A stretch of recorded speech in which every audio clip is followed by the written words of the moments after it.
മുണ്ടക്കൈ ചൂരൽമല ഉരുൾപൊട്ടൽ ദുരിതബാധിതരായ 30ഓളം കുടുംബങ്ങൾ സിപിഐഎമ്മിൽ. കോൺഗ്രസ് പ്രവർത്തകരായിരുന്ന കുടുംബങ്ങളാണ് സിപിഐഎമ്മിന്റെ ഭാഗമായത്. ജനശബ്ദം ആക്ഷൻ കമ്മിറ്റി ചെയർമാൻ നസീർ ആലക്കലിന്റെ നേതൃത്വത്തിലാണ് ഒരു വിഭാഗം ആളുകൾ സിപിഐഎമ്മിലെത്തിയത്. ചൂരൽമല പുനരധിവാസവുമായി ബന്ധപ്പെട്ട് സ്ഥലത്തിന്റെ അഡ്വാൻസ് കൈമാറിയതായി ടി സിദ്ദിഖ് എംഎൽഎ. സ്ഥലം എവിടെയെന്ന് രജിസ്ട്രേഷന് ശേഷം അറിയിക്കും.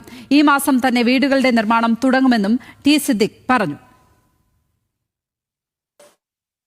രജിസ്ട്രേഷൻ നടപടികൾ പൂർത്തിയാകും. ഈ മാസം തന്നെ കോൺഗ്രസ് ഭവന പദ്ധതിയുടെ തുടക്കം കുറിക്കും. രജിസ്ട്രേഷൻ നടപടി കഴിഞ്ഞാൽ സ്ഥലം പറയും. സ്ഥലം ഞങ്ങൾ കണ്ടെത്തി, സ്ഥലത്തിന്റെ അഡ്വാൻസ് കൊടുത്തു. ഞങ്ങൾ അതിന്റെ ലീഗലായിട്ടുള്ള എല്ലാ ഫോർമാലിറ്റീസും ഞങ്ങൾ പൂർത്തീകരിച്ചു. ഞങ്ങൾ അതിന്റെ നടപടികൾ, അതിന്റെ കോണ്ടൂർ മാപ്പിംഗ് പൂർത്തീകരിച്ച് അതിന്റെ ഡിസൈനിങ്ങിന് വേണ്ടി ഒരു വലിയ ടീമിനെ ഏൽപ്പിച്ച് നിർമ്മാണത്തിനുള്ള ഏജൻസിയുമായിട്ടുള്ള ഇന്ററാക്ഷൻ ഫൈനലൈസ് ചെയ്തു.